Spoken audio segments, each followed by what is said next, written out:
things like an organization or even just watched a movie and realized that the person with the shiniest title, they're almost never the one who actually holds the keys to the kingdom. Exactly. Or, the person who actually keeps the lights on. Right. And critically, who knows where all the bodies are buried? That whole paradox is really at the heart of our deep dive today. I mean, hierarchy is everywhere, but competence, it rarely lines up neatly with official rank. We're looking at that clash between status and, well, genuine expertise. So our mission today is kind of twofold. First, we're digging into what our sources call the almighty janitor trope. These are the super competent, often unsung heroes in fiction and real life too. And then we pivot. And it's a sharp pivot. We're going to look at how the modern digital age has completely flipped this on its head, creating these sometimes toxic hierarchies built only on visibility and influence, with almost no regard for actual skill. It's a journey from the basement to the influencer suite, really. And to get started, you just have to look at the dissonance this trope creates. I mean, take Dilbert's garbage man. Oh yeah, he's literally called the world's smartest garbage man. And maybe the world's smartest man,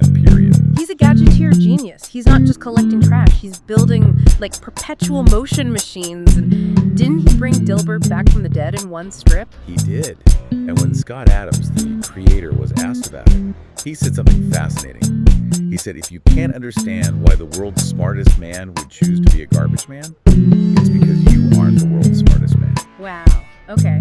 That really forces you to check your assumptions about status. It does. And you see the same thing in the comic Rise. The janitor at the elementary school is clearly smarter, more insightful, and frankly, happier than the entire staff. And he's a successful songwriter, right? He has royalties. Exactly. So he's not there because he needs the money. He's there because he prefers the quiet control that job gives him. So the premise is clear. The most effective person is often in the lowest ranking job.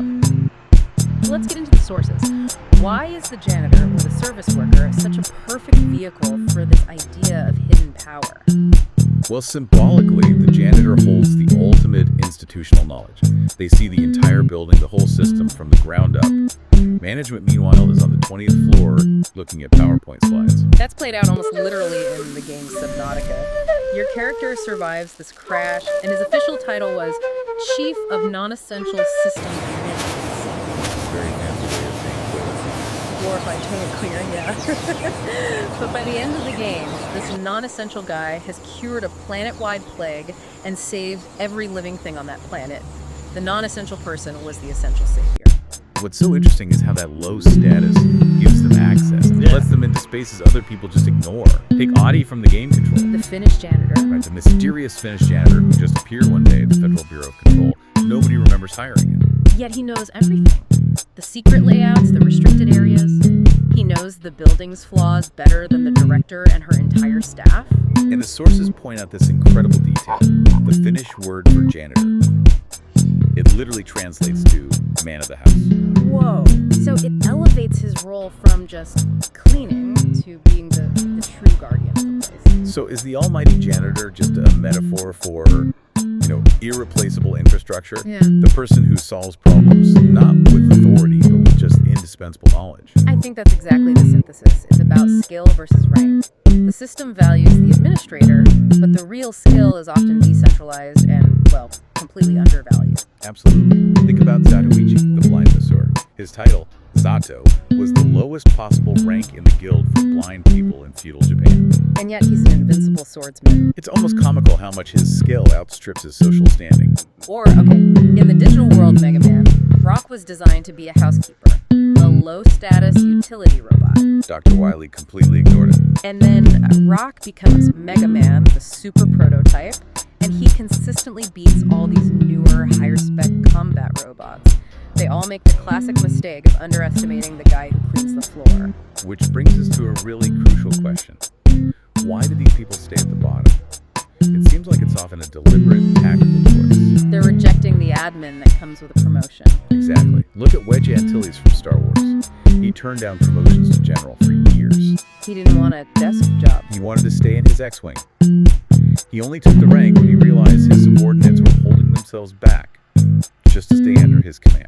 It's about staying effective. I'm thinking of Cyrus from the game Dawn of War 2. He could easily be a captain, but he stays a scout sergeant. Why? So he can train new recruits his own way. With his unorthodox but highly successful tactics that all the higher-ups hate, the rank would have stopped him from doing the job that actually needed doing. So rejecting status is sometimes the ultimate form of control. You're refusing to trade effectiveness for visibility. But I have to ask, is that just a different kind of ego? A refusal to take on the responsibility that comes with influence? That's a great question. And it could be. But in our sources, it almost always seems tied to maintaining excellence. They know the job that needs doing isn't the one that gets you a medal. And this whole thing, it's not just fiction, it is absolutely, as the sources say, truth in television. Yeah, if you look at the Bureau of Labor Statistics, the data is just staggering. Over 5,000 janitors in the U.S. have PhDs or other doctorates. That's incredible. That gap between a job title and what's actually in someone's head is a real thing. And think about where the real power is in any big company. Who schedules the meetings? Who controls the information? The secretaries, the administrative staff, they hold all the power. One source said, you anger them at your own peril, they're the gatekeepers. It's the exact same in medicine. We're told over and over that nurses, quote, run everything. Angering them is the epitaph of many a failed doctor. Because they have the day-to-day operational knowledge. It's totally separate from the formal authorities. And this hidden skill often comes with this deep humility. I mean, this story of Bill Crawford. Oh, the janitor at the U.S. Air Force Academy. Just an incredible story. For years, he was just a janitor. Then a cadet sees his name in a book about World War II. And it turns out, Bill Crawford was a Medal of Honor recipient. He'd single-handedly taken out 3 German machine gun nests, and he just kept it private for decades. When they asked him about it, he just said, that was one day in my life, and it happened a long time ago. He chose his quiet, effective life over the massive status of being a war hero. In that story, that choice to reject visibility, it brings us to this really jarring shift in our culture. The modern digital world runs on the exact opposite principle. Completely. Here, visible rank follower counts, verification badges, that's everything. Competence is optional. It's the elevation of status over actual contribution. And the data shows that high levels of celebrity worship are now strongly linked to problematic internet use, to maladaptive daydreaming, And a desperate desire for fame. Critically, the sources say females are at a higher risk of becoming obsessed. And we're not talking about a niche group. 95% of teens use at least one social media platform. Their research is scary. Spend more than 3 hours a day on there, and you're way more likely to report lower life satisfaction, more anxiety, more depression. Because the whole system is built on a dopamine loop. It's a reward mechanism. Studies now show that something like 24.4% of adolescents meet the criteria for social media addiction. The system rewards being seen, not being done. And the mental health fallout is so immediate and visual, especially with body image. We now have Snapchat dysmorphia. People are getting cosmetic surgery to look like they're filtered selfies. And it's getting worse. AI-enhanced images are raising patient expectations so high that real-world surgery is a disappointment. It fails to meet this unrealistic beauty standard set by an algorithm, and it causes real mental distress. We're even seeing it trickle down to kids. The Sephora Kids trend. You have young girls mimicking these elaborate adult skincare routines. Using harsh ingredients like retinol that are terrible for their skin. Right, and they often skip sunscreen. It's a status game built on buying things and performing, not on actual health. It's all about keeping up that visible standard, even if the reality is harmful. And this need for status creates chaos, especially at places like live music events. The industry already has funflation. The average ticket in 2024 was, $135? And that's average. We're seeing nosebleed seats for $600, pit tickets for $2,000. And this high cost is tied to a really strict social hierarchy. A festival like Coachella has basically become the influencer Olympics. Your follower count determines your access. And the experience itself is less important than documenting the experience. Look at the Revolve Festival disaster. It was this super exclusive, invite-only event. And it was chaos. Reports of influencers rushing buses, jumping gates because the VIPs got priority. But here's the key thing. The most revealing part was that many influencers felt they had to lie about how bad it was. They posted positive things to avoid getting blacklisted by the brand. They had to make the miserable reality palatable to protect their status. That need to maintain the facade, to make it palatable, it just bleeds into this profound entitlement. And that's when things get dangerous. You see it in the concert pit.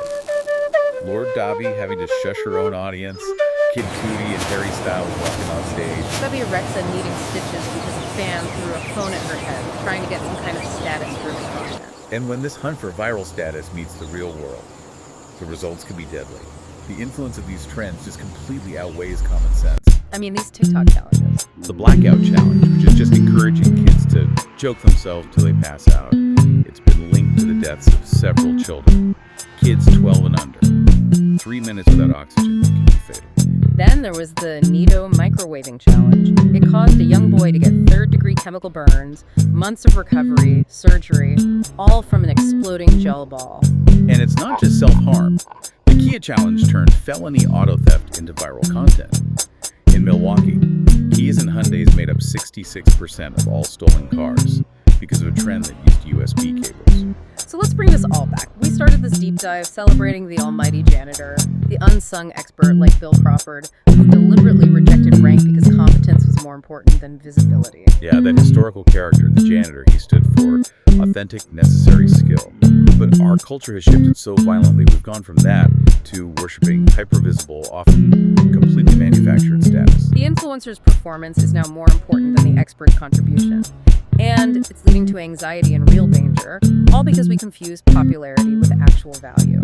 The ultimate question that comes out of all this is, are we as a culture just settling for the palatable, the shiny, filtered, viral thing, instead of the authentic, necessary truth? Are we optimizing for the lie that looks good on camera while we ignore the complex reality being managed by the person in the low-status job? You know, remember the janitor who had the keys to all the doors? That person knew the system, flaws and all. If the solutions to our biggest problems are often held by the lowest-ranked person, the essential worker, the hidden expert, what critical truth is hiding in plain sight right now in your own life? And why are we all so afraid to look away from the highly ranked, highly visible distractions?